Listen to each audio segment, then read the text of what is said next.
Okay, welcome everyone. We are going to start the workshop on Fuse 2024. We're going to cover some of the basic stuff and also some of the more detailed stuff on this program that we have. Of course, as usual, if you have any questions, feel free to reach out. If you only think of a question later on, you can email me, you can email Alison Grandel. But I am Diogo Pinheiro. I am the Assistant Director for CURCA. CURCA, as you might have heard, is a Center for Undergraduate Research and Creative Activities, which brings us to the first big point that I want to make, which is that uh, we're not just undergraduate research in the traditional sense of like the lab sciences or STEM.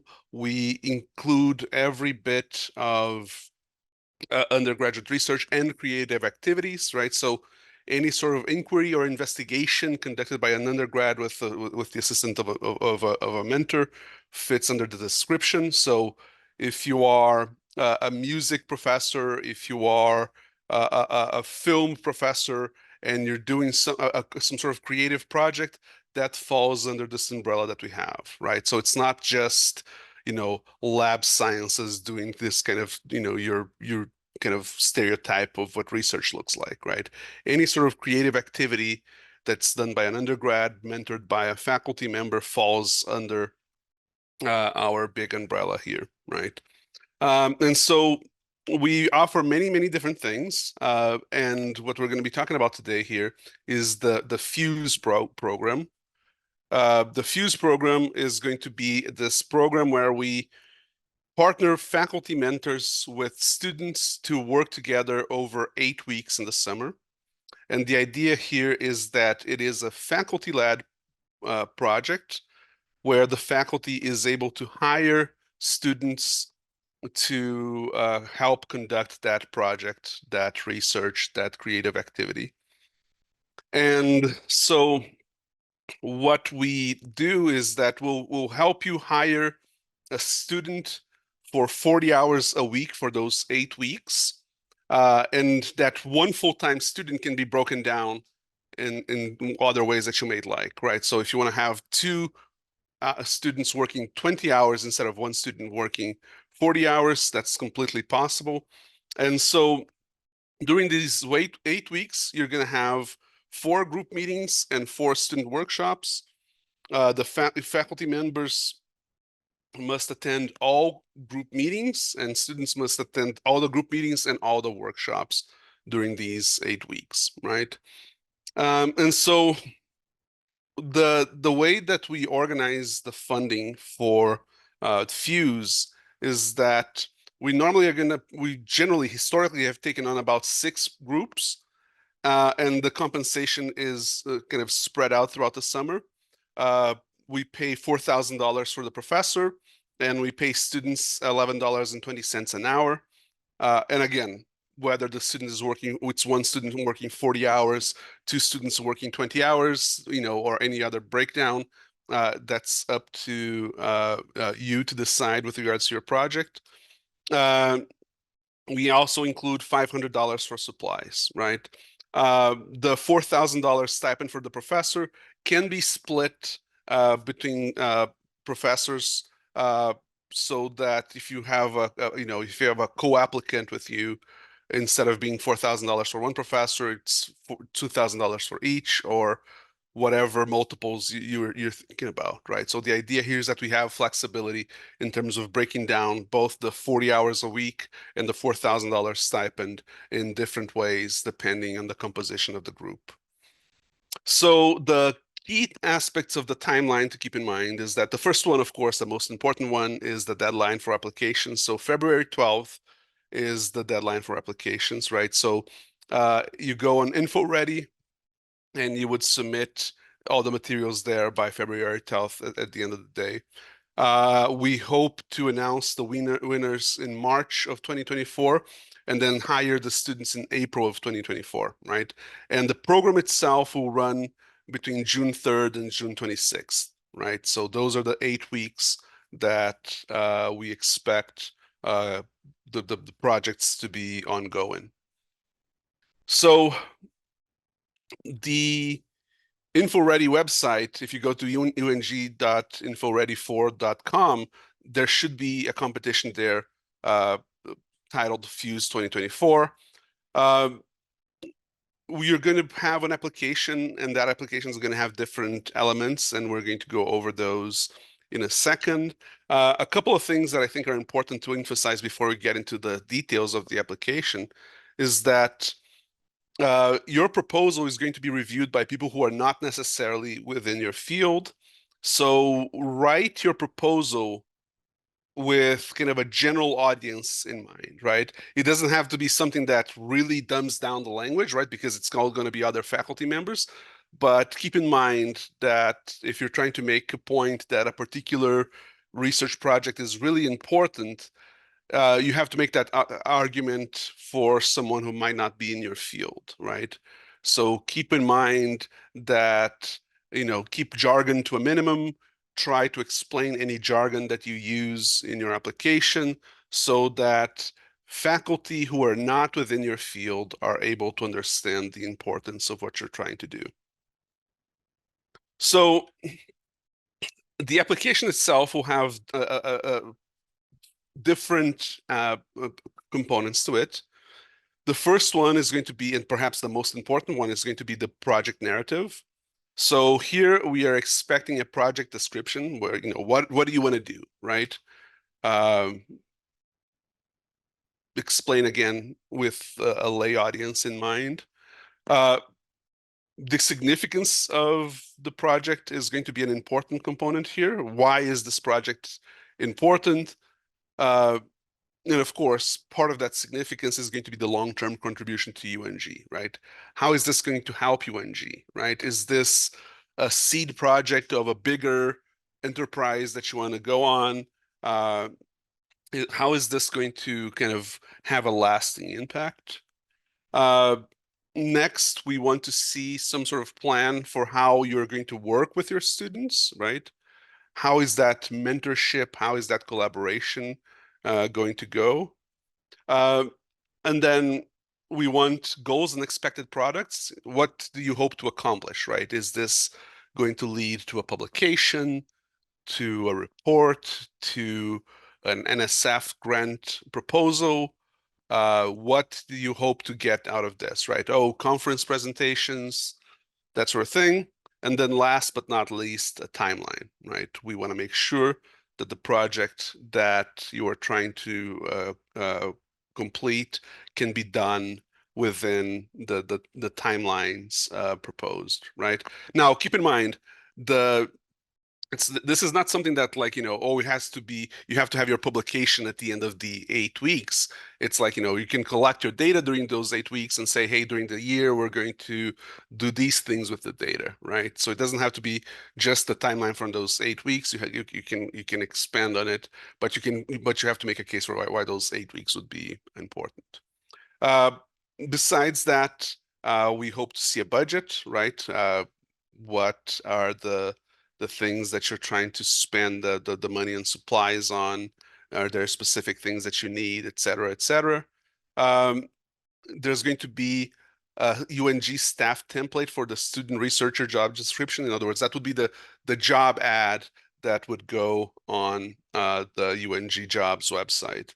And here it's very important to highlight that because of HR rules, right? They're not our rules, but they are HR rules. You cannot have pre-selected a student for the summer position, right?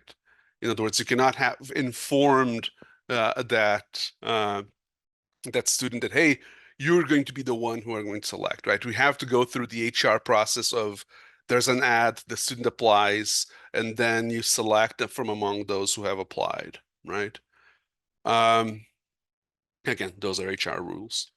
Uh, the fourth thing that we want is some sort of description. If you've had CURCA funded projects in the past, um, we want to see what was the outcome of those previously funded CURCA projects, right? Oh, you won Fuse 2 years ago, right? Oh, you mentored a student who won a mini grant, right? So we want to see that sort of detail of, okay, the last time that we worked with you, that we funded some of your research, what was the outcome, right? Did you reach those goals? Did that productivity that you were foreseeing, that one got achieved? And that one is not going to be reviewed by the reviewers. That one's going to be reviewed by CURCA internally, right?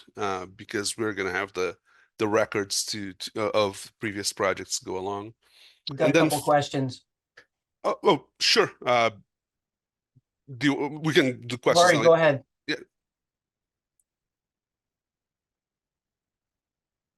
You're muted. Yep. I have a question. Okay.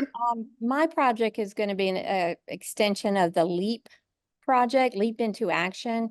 And I want to confirm that that's not a CURCA project and that I don't need to complete the 2-page. That's not a CURCA project, so you Okay. don't.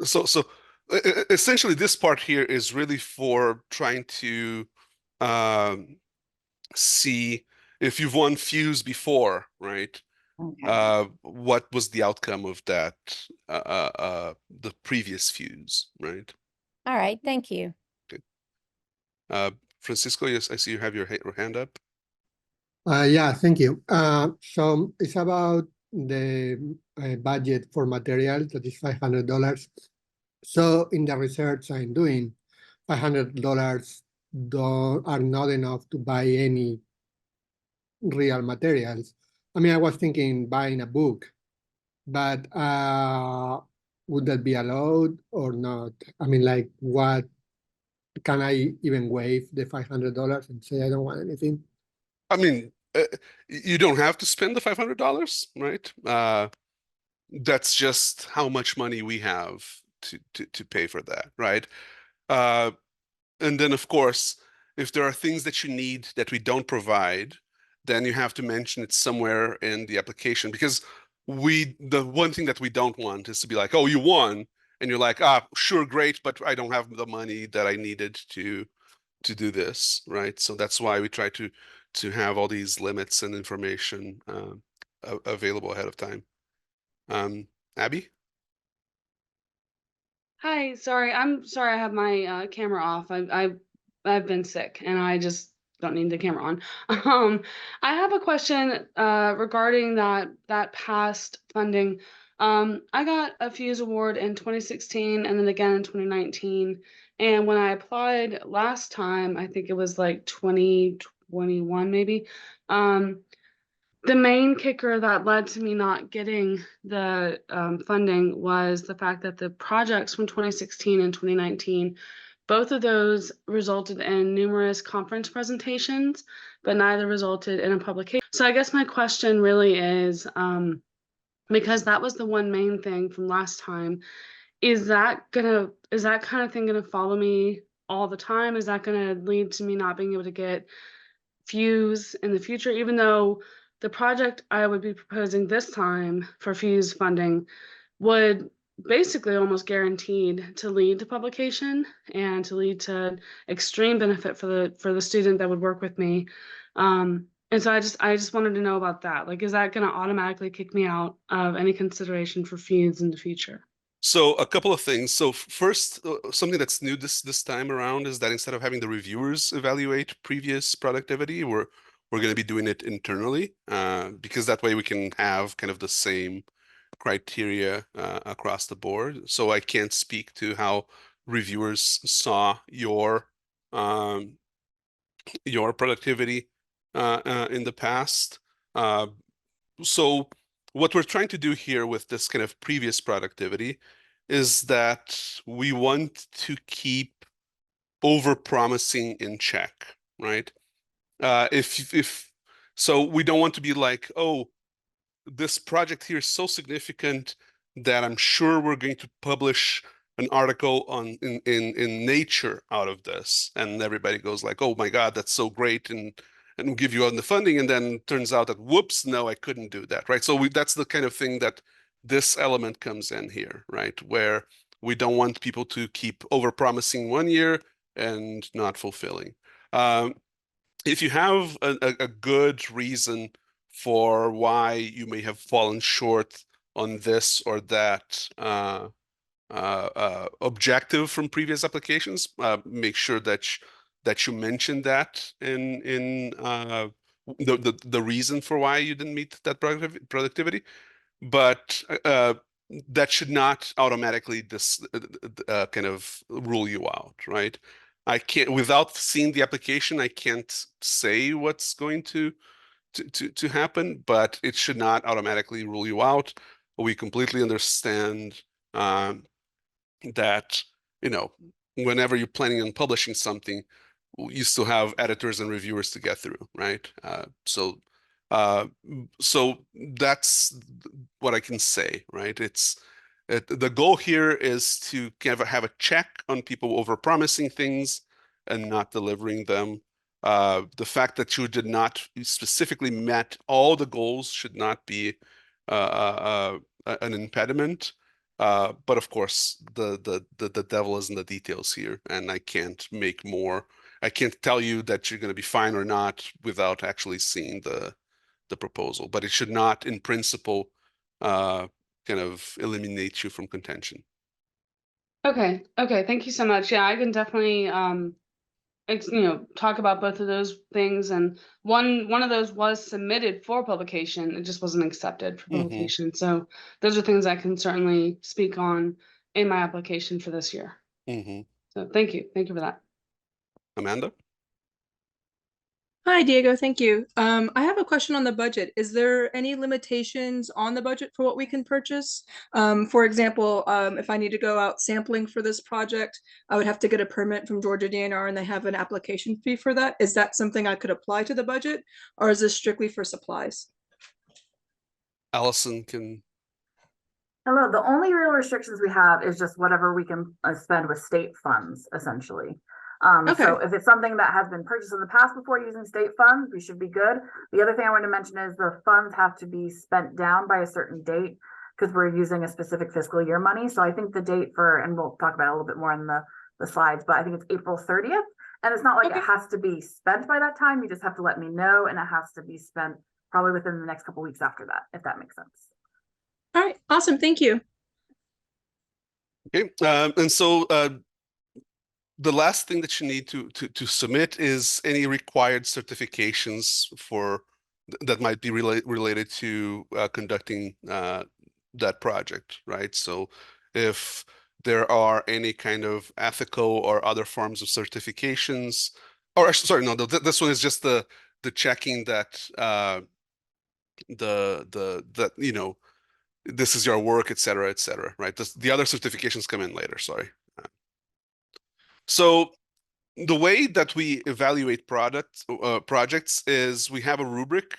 And so we have faculty members who are part of the review committee, and we give them the rubric and we give them your applications.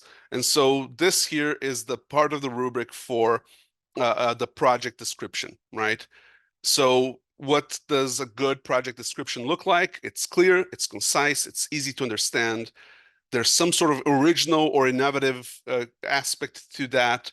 The methodology is sound. It is clear to lay people that it is appropriate, right? And the project really shows that you know your stuff, right? That's what an exceptional project description would look like. If you submit something that's full of jargon that no one can really understand, that it's just the reproduction of stuff that you've already done a million times, then you would be scoring lower on this project description, right? So the project description is going to be evaluated based on this rubric. The rubric, by the way, is also available on the InfoReady website if you want to look at it and kind of write to the rubric, right? The significance part here is where you would show how that project fits into either the scholarly or creative field. And it doesn't have to be kind of, oh, this is going to win the Nobel. It can be something that's really important at the local level, right? Or it can be something that's really important that is going to benefit a very specific site, right? But here we want to see the significance of this project. We want to see how this can contribute to our knowledge, our understanding, our practices in a particular field. And ideally, it goes on to be something that's more significant than just the specific application that you're looking at, right? So if it has broader significance, the better, right? If you don't mention the significance, or there's not a lot of significance, or if this is, then of course you would be scoring lower on the rubric. Next, we are the thing that you're going to be evaluated on next is going to be the long-term contributions to UNG. And here we want to see how this is going to contribute not just to the knowledge of the specific people involved, but to helping foster a culture of undergraduate research. And again, here, research in a very broad sense, right? It can be a creative project if you're in the arts, that sort of thing, right? And so the idea here is that we really want to see a long-term contribution that will help shift the culture of the university, that's going to have impacts beyond the classroom, that is going to have lasting impacts, right? Maybe this is going to be the pilot study that leads to an NSF grant, maybe this is going to be the beginning of a regularly established center or lab, right? The idea here is that we want to see that this is going to have an impact beyond just that very specific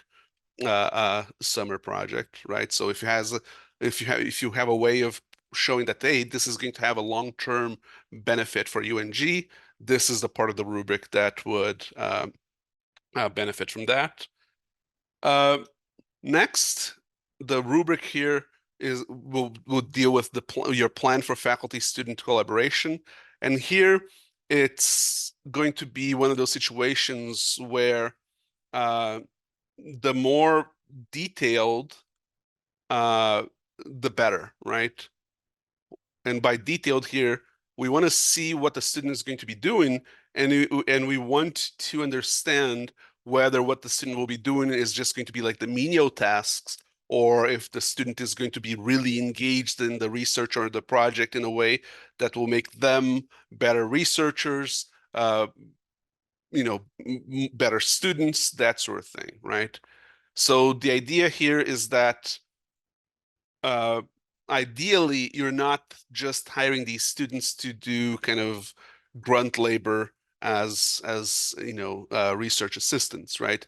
That this is going to be have a component where they are gaining valuable experience, that they are going to be, fully engaged in the key questions of the research project in a way that will benefit them as well as the faculty member, right? If the idea here is that the student's just going to be there to wash the petri dishes and tag along, maybe the scoring in this here is not going to be ideal. And then last, but not least on this part of the narrative, we want to see the goals and expected products. Here, it's important to keep in mind that there's a fine balance between over-promising and under-promising, right? We want to see that you have things that you want to do with this data. Maybe you want to have, if you're in the arts, you want to do a performance for a broader audience. If you're in the sciences, you want to have a publication, research conferences, that sort of thing. And so we want you to be realistic, but also show us kind of like the best case scenario, right? In other words, if you think that your project really has a good shot at being published at Nature because it's just that significant, sure, mention it, right? But don't just say that trying to inflate your score here, right? That's why, in the future, we would ask you to kind of reflect back on the promised goals and how you met them or not, right? We don't want people to just keep over-promising, right? Oh, I'm going to make a movie that's going to be nominated for the Academy Award, and it's like, great. And then, of course, So the idea here is you're going to have goals that are clearly stated, that they are significant, that they have a realistic chance of being accomplished, right?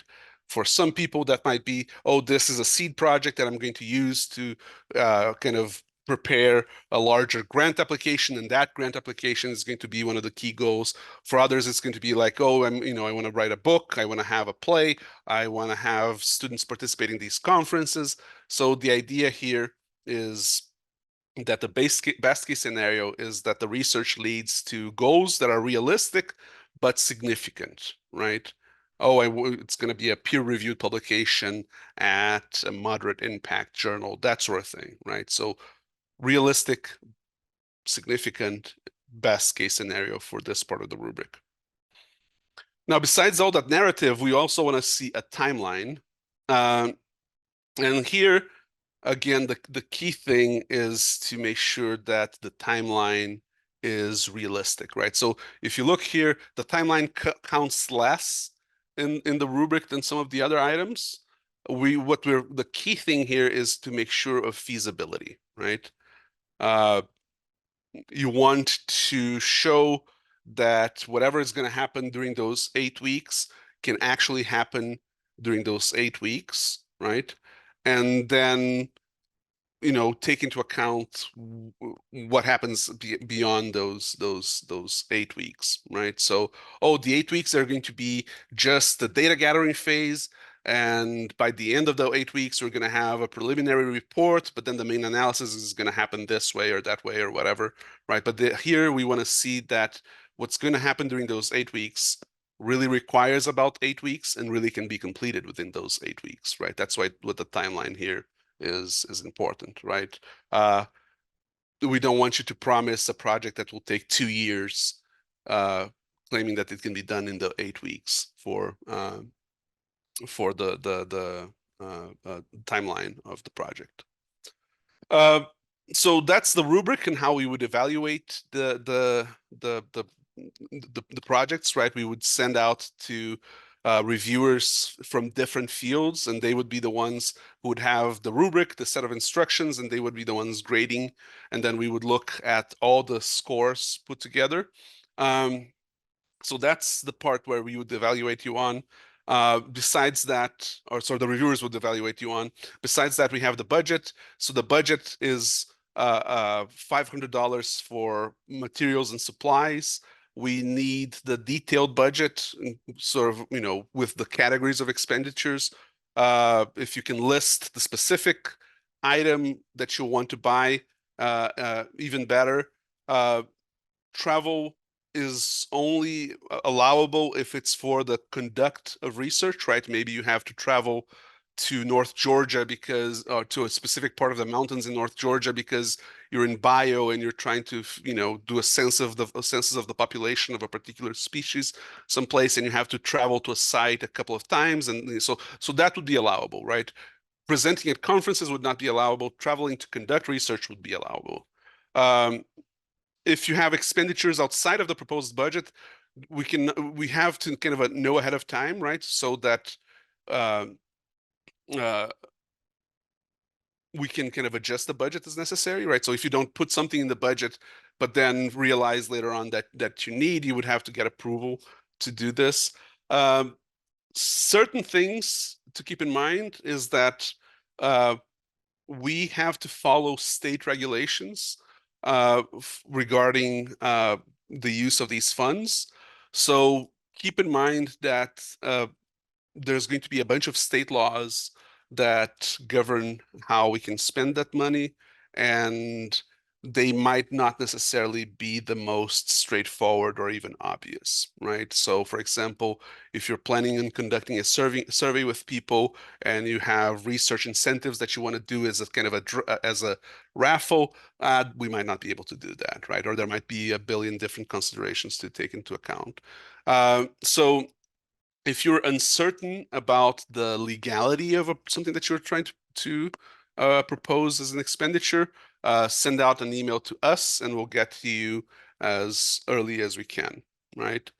A couple of things to note here. First is that purchases have to be completed by April, right? So we're using Fuse kind of straddles both fiscal years. So the part of the budget that covers these purchases comes from this year.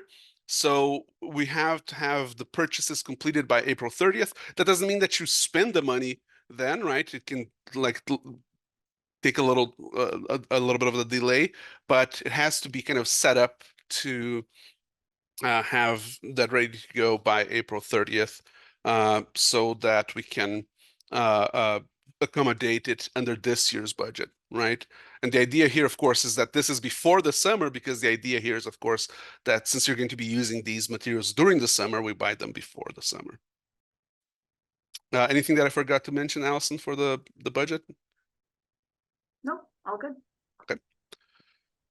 So next, we would need the hiring form for the students. So this part here is the part that's kind of completely out of our hands. It's HR rules and HR processes. So HR will have a form that you can see here on the screen. The highlighted parts is the parts that we need you to fill out. So you have to submit. Are you trying to hire one student or two students for 20 hours? You know, or any other multiples of that. And so first, you need to detail the activities and responsibilities of the position. What percent time is it an essential function? And the essential function falls under HR categories. And then next, you have to have required job specifications, right? Is there an education requirement, an experience requirement, a certification or a license requirement, a particular knowledge, a particular skill? And again, keep in mind that this is an HR form and we have to be bound by HR regulations, right? So if you don't specify that a student has to be a major in your field, then you cannot eliminate people for not being majors in your field, right? So think about carefully, oh, is there a particular class that the student has to have had? Is there a particular skill that they need to have?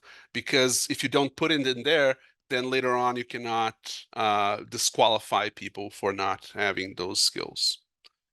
Francisco and then Laurie, I see you have questions. Yeah, thank you. Maybe I'm not sure if I understood clearly. It's you need to know if you want to hire one or two students or three students in advance, right? Yes, yes. So, I mean, if I, for example, want to hire two students, but then I have one student after that, at all, how that will work? You can change your mind, which is completely allowable. So you just need to fill out one template. And if you just decide to do one student and you write that in the grant and everything, and if you're awarded, you decide, oh, well, I actually have two students. Or if you open up one, if you just decide to do one, but you have two students that are great that you interview, that you want to hire both of them for 20 hours per week, that's completely allowable too. That's fine. So things can change. You just need to do this form once. And like I said, and then if awarded, we'll double check the form with you and ask you how many positions you want to open. And if you want to hire another student for some division of the hours, that's fine as well. Does that make sense? Yeah, thank you. Okay. And Laurie? Yes, what is the hourly rate for the students? $11.20. $11.20. Yes. Thanks. But here, again, so while there will be flexibility, especially if you don't specify an hour load, it's important to, on the specifications, really be clear about what you need, right? If you're going to be doing a project in the social sciences where you interview Spanish speakers, and you need the student to speak Spanish, you have to make sure that it's noted here, because we don't want to have a situation where like there's something that you really need the student to have and the students who applied don't have that, and then you want to reject them because they don't have a skill that you never mentioned. Laurie? Okay.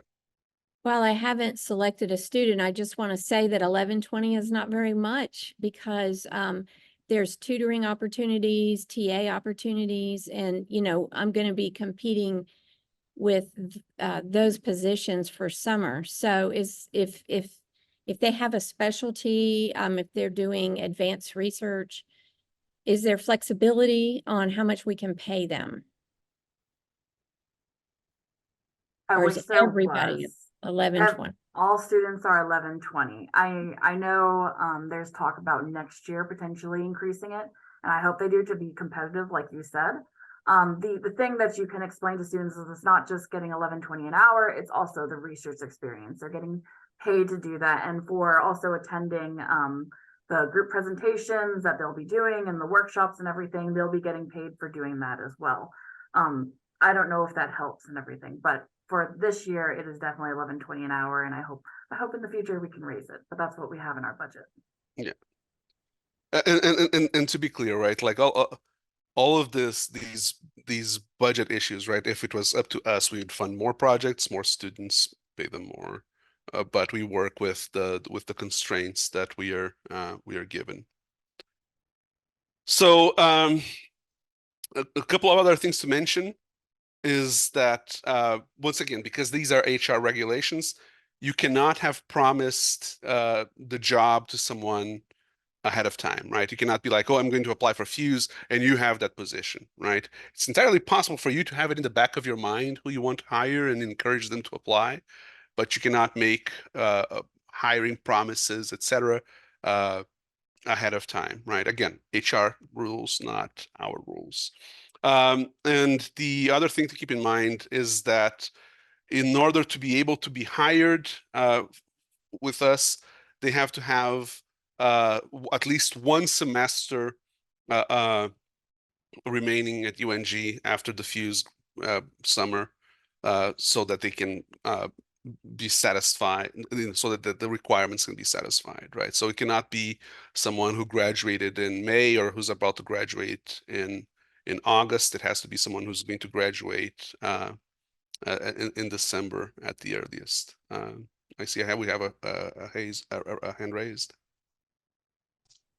Yeah, I was just curious on who is making the hiring decisions, because if you have specific job qualifications that you're looking for, who is judging if they have those qualifications or not?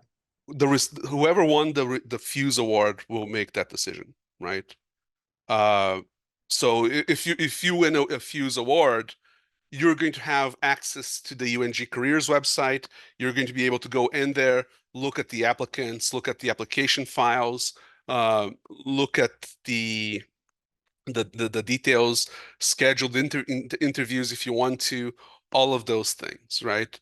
What I'm trying to get across here, I don't want to scare people too much, but it's also important to understand that we have to follow HR rules, right? So it has to, so you know, you decide that there's no one that you want to hire, but there's nothing that you mentioned that should disqualify a student that should disqualify them for, right? That's the sort of thing that can get murky with HR, right? So the idea here is that this undergoes the same rules as every other kind of HR hiring, right? But it's your decision at the end of it, right? Great, thank you. Okay. So the other part, and this is something that Abby has mentioned before, one of the things that we're doing this year that's a little bit different than the past. In the past, the productivity and development of previously funded CURCA projects was something that we would send out to reviewers, and reviewers then would have different criteria, different understandings. And so this year, to ensure kind of a baseline, we are going to be making decisions internally over whether previous recipients have met their established goals, their goals that they have set aside. And so if you've been funded by CURCA before, we want to see what happened with that project, right? And so the idea here is that best case scenario, you not only did everything that you promised, but you did even more. Especially if the current project is related to the previous project, right? But the idea here is that we're not trying to be punitive or to kind of unduly reward people who have won Fuse awards before. What we're really trying to make sure here that happens is that people aren't over-promising in the beginning and then under-delivering at the end, right? Because since one of the key things that we evaluate projects on is their significance, is their proposed goals and products, we want to keep in check the idea that, you know, someone is going to be like, oh yes, we're going to win the Nobel Prize based off of this, and whoops, turns out that we didn't win the Nobel Prize, right? So this is a way for us to make sure a couple of things that, first of all, people are not over-promising and that they're kind of staying within the bounds of what they say that they would do, right? And then on the other side, we want to see that if this is a project that's related to the previous one, that it's building off, right? We don't want to just fund the same project every year again and again, right? Oh, we won in 2020, 2021, 2022, and we're doing the same thing every time, right? We want to see some sort of progress, evolution, you know, some reason for why the project that happened in 2021 has to happen again, right? Is it going to be just the same thing? Ideally not, right? Ideally, there's some expansion, some next step. It's different in some way from the previous project so that we're not just funding the same thing again and again, right? Maybe the methodology is more updated, maybe the scope is broader, maybe the focus is different, right? But the idea here is that we don't want to just keep refunding the same project again and then again and again. So next is going to be so this part here is where we at CURCA would look at. And the idea is we want to see a brief summary of what you've had previously funded through CURCA. If it's LEAP, if it's something else, if it's an NSF grant, we don't need to see those, right? We're just worried about the CURCA part of the equation. Here, you know, you don't have to like necessarily use your name or the names of people related, right? You can keep it kind of vague. So what we want to hear is like a brief summary of previous projects, list of products from these previous projects, and a clarification on how this project builds off, is different, extends, expands on the previously funded CURCA projects, right? Because here, again, the two things that we're trying to keep a check on here, we don't want people to overpromise in the application and then underdeliver with the project itself. And the other thing here is that we don't want this to be just like, oh, this is my summer funding for something that I'm going to be doing again and again and again, right? We want to see some sort of evolution, development, etc., right? Of what you've done previously here. Because this Fuse is not thought of as kind of like a support for continuing research, right? We want to see some sort of, you know, ambition with this project, right? If something is exactly the same but just a different year, likely odds are that we would not fund that project, right? Oh, we did this 2021, we want to do this again, and it's the exact same thing. That probably is not going to be funded. So to start to wrap this up, the scoring formula, we weigh the project description at 1.5 times. We weigh the planned collaboration as twice the weight of everything else, and the timeline at half of everything else, right? And so the idea here is that the most important thing is your plan for collaboration, followed by your project description. And the kind of least important thing here is the timeline. It's important, but it's not necessarily, having the best timeline is not necessarily the goal. It's having an adequate timeline. It's having a realistic timeline there, right?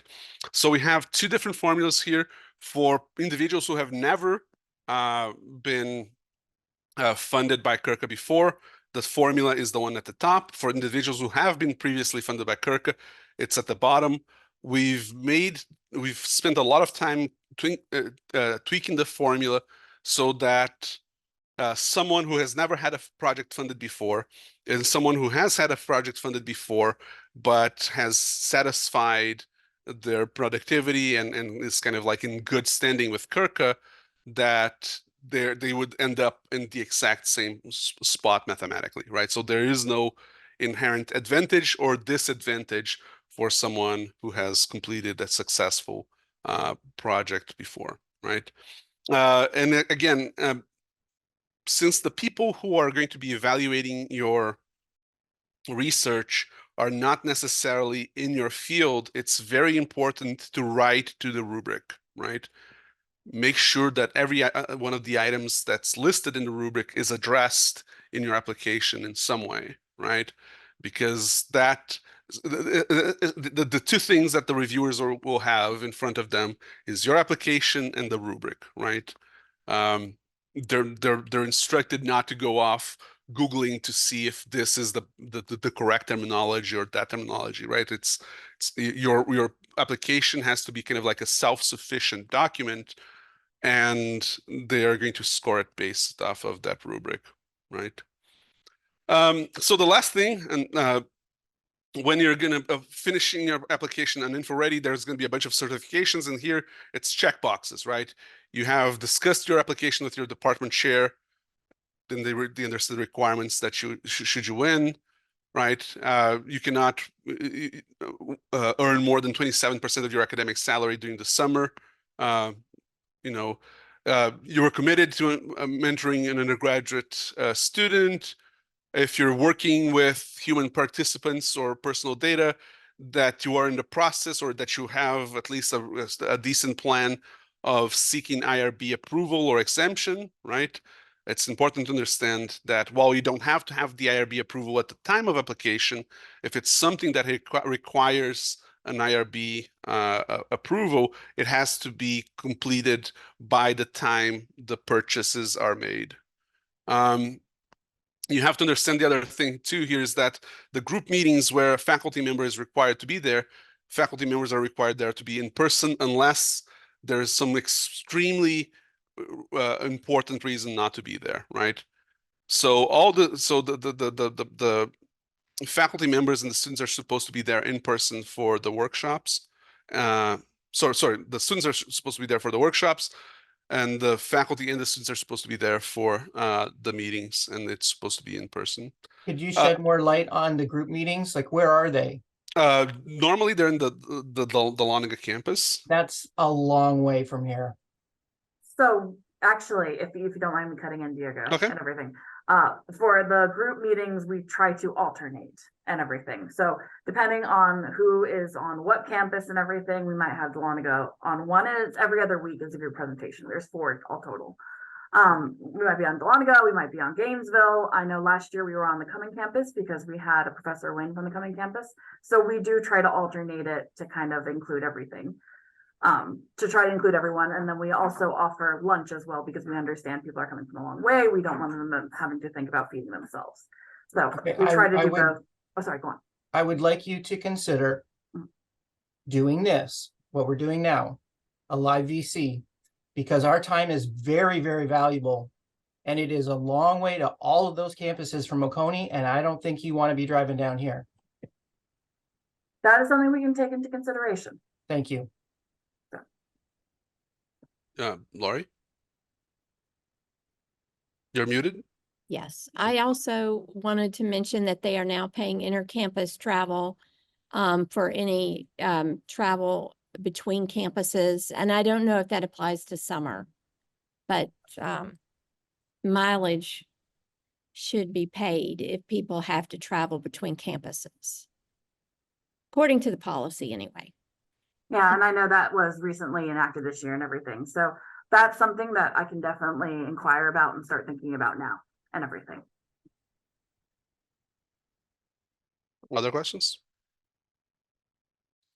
And then finally, you will complete Fuse mentor survey within 2 weeks at the end of Fuse, and that you're going to submit a post-award report summarizing the outcomes for the project, normally 1 year post-grant, right? And so the idea here, again, is that we are going to be looking at across the disciplines. We're going to be looking at not just the traditional sciences, but the creative projects as well. And so if you're trying to understand if your project is appropriate for CURCA funding, it has to follow this very broad definition of undergraduate research, which is an inquiry or investigation conducted by an undergraduate student that makes an original intellectual or creative contribution to the discipline, right? So it doesn't have to be, oh, I'm going to write a scientific paper, right? It can be a creative performance of some sort or something like that. So it's not limited to the sciences. We've had people from across the disciplines. The committee that will rank the proposals are going to be made up of other UNG faculty members from every school. As I said, odds are that they're going to be outside from your discipline. They may be from your discipline, but very frequently we have to have reviewers from outside of their discipline. So we write with that in mind. You can teach during Fuse, but and this is a UNG regulation, the Fuse stipend plus your summer teaching pay might not exceed 27% of your yearly salary. And students can take classes during Fuse, but there's a limit here, as you can see, of 4 course hours for the session that is concurrent with the Fuse program. Right. You can have more than one student, but again, it's about splitting those 40 hours, right? So 1 student at 40 hours, 2 students at 20 hours, so on and so forth. The meetings again are 4 student workshops and 4 group meetings. They're normally on Thursdays, and while we can probably consider excuses and alternatives if necessary, the idea here is that we don't want faculty to just be, right? The point here is for this to be to the benefit of the students. So we don't want faculty to be like, oh, I'm going to go off of my summer vacation. You students handle the lab and I'll check in from afar, right? We want that close collaboration. And so the idea here is that mentors should be mentoring their students on a weekly basis, ideally on a daily basis. So whatever is appropriate for your discipline, but the idea here is that we want that close collaboration between faculty and students, right? We don't want this to be like, oh, do this for 8 weeks while I go off and do something else with my life, right? The idea here, we are the Center for Undergraduate Research and Creative Projects and Creative Activities, right? So the idea here is that ultimately this has to be to the benefit of the students. So to wrap this up, right to the scoring rubric, make sure that your language is something that's going to be understood by people outside of your field. Show that you're serious about your proposal. And if you do have a record of success, of engaging with students, of course, it's okay to kind of use that to your benefit in your application. If you have any questions, we have offices in the Dahlonega and Gainesville campus. You can reach us via email or you can call us. And generally, we share updates and call for submissions, etc., on our social media. Does anyone have any questions or anything else that you want to address? I'm sorry, I haven't looked at chat.